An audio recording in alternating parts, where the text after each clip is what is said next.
এই এতিমদেরকে দান করতে হবে। আমাদের দেশে কত এতিম পড়ে আছে, মাদ্রাসায় যে সকল এতিমখানাগুলো আছে সেই জায়গায় তো শয়ে শয়ের উপরে এতিম ছাত্র। আজকাল যুগে কি বলেন, মাদ্রাসাতে 3 বেলা খাবারের জন্য কেউ কি 2000 টাকা রাখবে? 2000 টাকা দিয়ে কি মাদ্রাসার খাবার 1 মাস পুরা করা যাবে বলেন? আপনার ঘরে যে আপনি বাজার করেন হিসাব করে দেখেন তো, একজনের খাবার মাথা পিছু কত করে পড়ে? কমাস কম যদি আমি প্রতিদিন 100 করেও ধরি তাহলে তো মাসে কয় হাজার টাকা। ওইখানে হুজুর 2000 নেয় কেন? তাই 1000 গেল কই? ওইটা দান সৎকা দিয়ে খাওয়ানো হয়। কথা বুঝেন নাই? আমি আপনি যদি দান না করি তো খাওয়াবে কোত্থেকে বলেন? আমি আপনি যদি দান না করি, আমি আপনি যদি তাদের দিকে না তাকাই তো এরা খাবে কোত্থেকে, পাবে কোত্থেকে বলেন না কেন? আবার বলবেন তো হুজুর মাদ্রাসা দিছে কিন্তু। আচ্ছা মাদ্রাসা না দিল তো এদের বাসস্থানের জায়গাটা কে দিবে? সরকার। হুজুররা মাদ্রাসা দিছে বলেই আজকে এতিমদের একটা মাথা বোঝার ঠাঁই গজেছে। কথা বলেন না কেন? পৃথিবীতে একটা শিক্ষা প্রতিষ্ঠান দেখান মাদ্রাসা ব্যতীত একটা শিক্ষা প্রতিষ্ঠান দেখান যেখানে এতিমের দায়িত্ব গ্রহণ করা হচ্ছে। দেখান। হ্যাঁ, কিছু কিছু জায়গায় হচ্ছে, কিন্তু তারপরও সে অবহেলার মধ্যে আছে। কোনো ব্যক্তি এতিমের দায়িত্ব নিচ্ছে ঠিক, দূর থেকে টাকা পাঠাচ্ছে, পড়ালেখা করছে, কিন্তু এসে যে এতিমের মাথায় হাত বুলিয়ে বলবে আমি তোমার বাবা, আমি তোমার চাচা, আমি তোমার সব, এই কথা বলার মতো কারণ কেউ নাই। এবার বলেন আপনারা, সেই এতিম মাদ্রাসায়, যে সকল মাদ্রাসায় এতিমদের জন্য খাবারের ব্যবস্থা করা হয়েছে, মাথা পিছু যদি 2000 করে ধরা হয়, যেখানে 3000 লাগে, সেখানে ওই হুজুর মানুষটা কিভাবে এতিমের খাবারের ব্যবস্থা করছে বলেন? একটিবারও কি চিন্তা করছেন? একটিবারও কি চিন্তা করেছেন? আরে সদকা হচ্ছে এমন একটা বস্তু, এমন একটা জিনিস, এমন একটা আমল যে সদকা আদায় করলে ব্যক্তির আত্মা আল্লাহ তাআলা পরিষ্কার করে দেন। কদ আফলাহা মান যাক্কাহা ওয়া কদ খাবা মান দাসসাহা।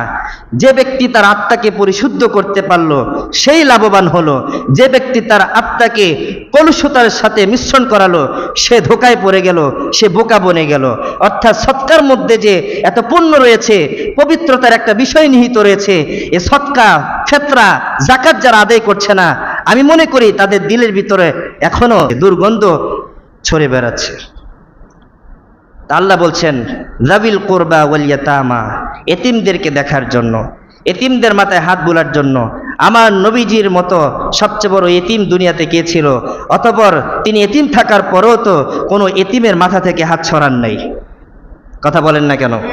তিনি এতিম, দুনিয়াতে আসার আগেই কি এতিম, আসার পর কিছুদিন না যেতে মাও চলে গেল, এখন আর কে আছে বলেন? চাচা বলতে একজন ছিল, তিনিও বেশি সময় ছিলেন না, চলে গেল।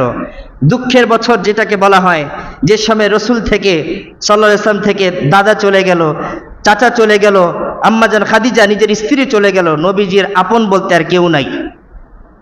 নবীজির আপন বলতে কেউ নেই। আর সেই নবীকে আল্লাহ তাআলা কি বলছেন শুনেন সূরা দুহাতে, আম্মাল ইয়াতীমা ফালা তাকহার ওয়া আম্মাস সাইলা ফালা তানহার। হে নবী, আমি কি আপনাকে এতিম অবস্থায় পাই নাই?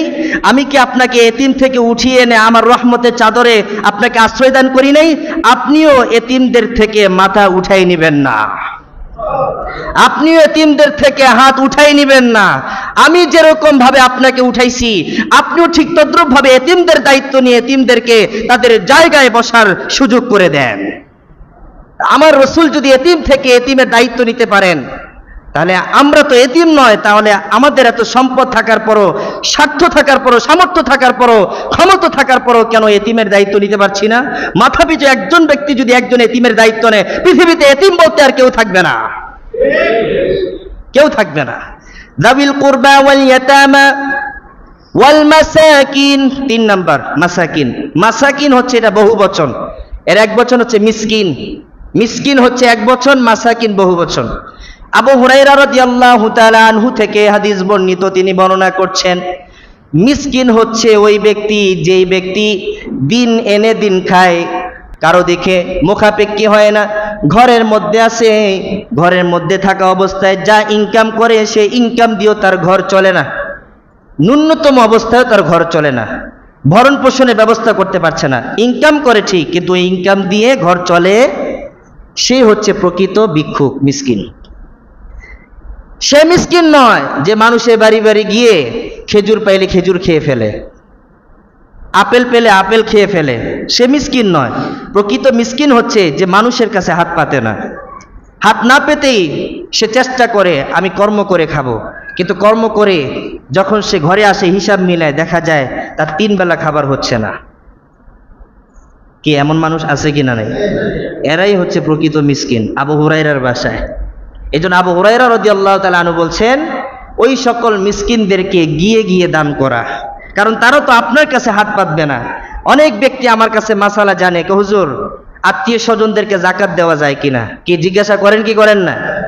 হুজুর আত্মীয় স্বজনদেরকে ফিতরা দেওয়া যাবে কি যাবে না? তা আমি তো বলি যাবে। তো কিভাবে দিবেন? দিলে থাকবে ফিতরার নিয়ত, দিলে থাকবে যাকাতের নিয়ত, মুখ দিয়ে বলবেন আপনাকে হাদিয়া দিচ্ছি, তাহলে খুশি হবে। ওই আত্মীয় তো আপনার কাছে এসে হাত পাতবে না, পাতবে, বলবে যে তুই আমারে দে, ভিক্ষা দে, আমারে সদকা দে, বলবে। এগুলো লজ্জারও তো ব্যাপার আছে। এই হিসাব কিভাবে দিবেন বলেন?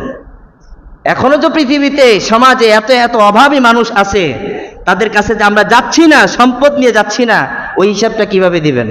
এটা ঘটনা শোনাই, মজা লাগবে। হযরত ওমর রাদিয়াল্লাহু তাআলা আনহু একদিন রাস্তা দিয়ে যাচ্ছেন, এক বুড়িমার সাথে তার দেখা। কার সাথে বলেন?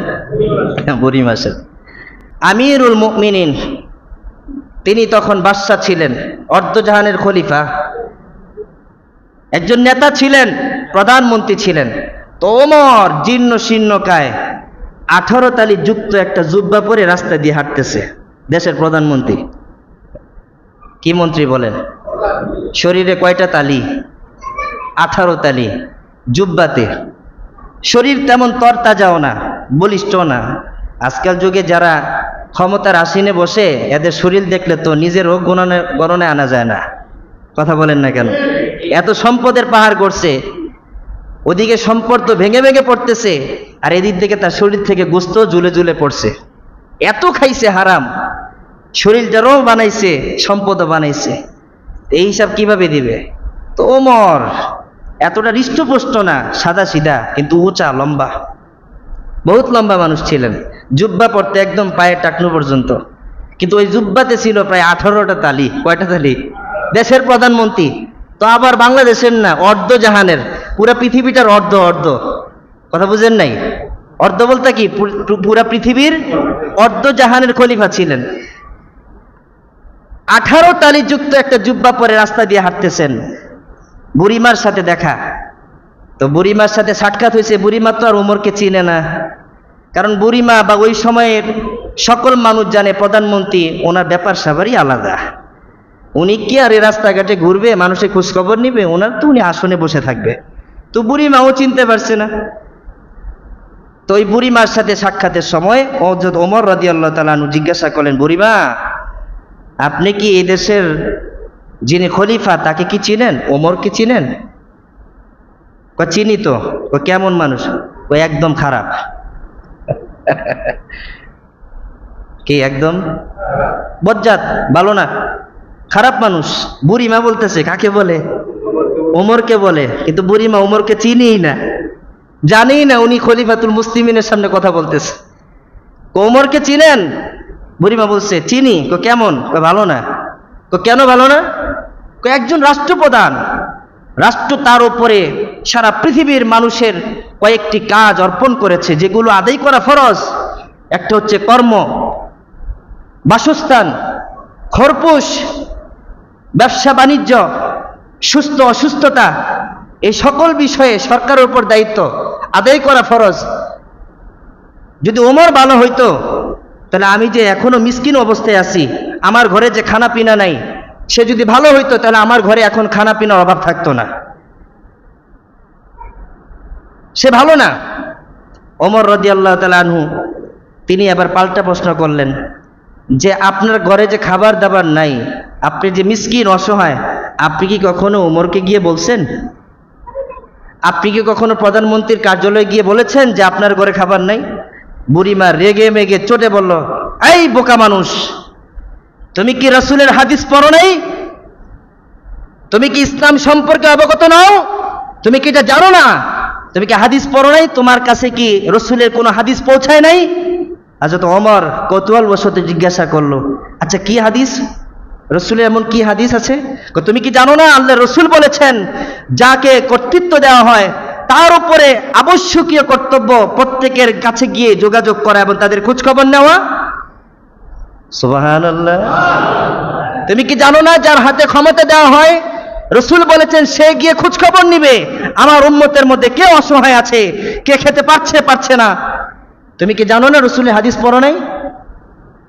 হযরত ওমর একটু নড়ে চড়ে বসলেন, নড়ে চড়ে বসে তার কথাগুলো শুনতেছে। কাহা আসলে তো বাস্তব কথা। কথাবার্তা একদম শেষের দিকে রাস্তা দিয়ে হযরত আলী এবং তার কাফেলা যাচ্ছে। হযরত আলী রাদিয়াল্লাহু তাআলা আনহু এবং তার সাথে কিছু সাথীবর্গ ওই রাস্তা দিয়ে অতিক্রম করছে। খলিফাতুল মুসলিমিন ওমরের পাশ দিয়ে যাবে, এই সময় এক বুড়িমাকে সে দেখলো। তো বুড়িমার সাথে যে ওমরের কথোপকথন হচ্ছে আলী এটা লক্ষ্য করছে। যখন দেখতেছে যে বুড়িমা ওমরকে শাসাইতেছে, আসলে কি ওমরকে শাসায় বুড়িমা নাকি অচেনা এক ব্যক্তিকে শাসায়? অচেনা এক ব্যক্তিকে। তো আলী দেখতেছে বুড়িমা শাসাইতেছে। তা আলী এসে নেমে বলল, বুড়িমা একটু থামেন, আপনি যাকে শাসাচ্ছেন আপনি কি জানেন তিনি কে? আপনি কি জানেন তিনি কে? কে? তিনি হচ্ছেন এই দেশের এই রাজ্যের অর্ধজাহানের খলিফা, খলিফাতুল মুসলিমিন হযরত ওমর ইবনুল খাত্তাব রাদিয়াল্লাহু তাআলা আনহু। সুবহানাল্লাহ।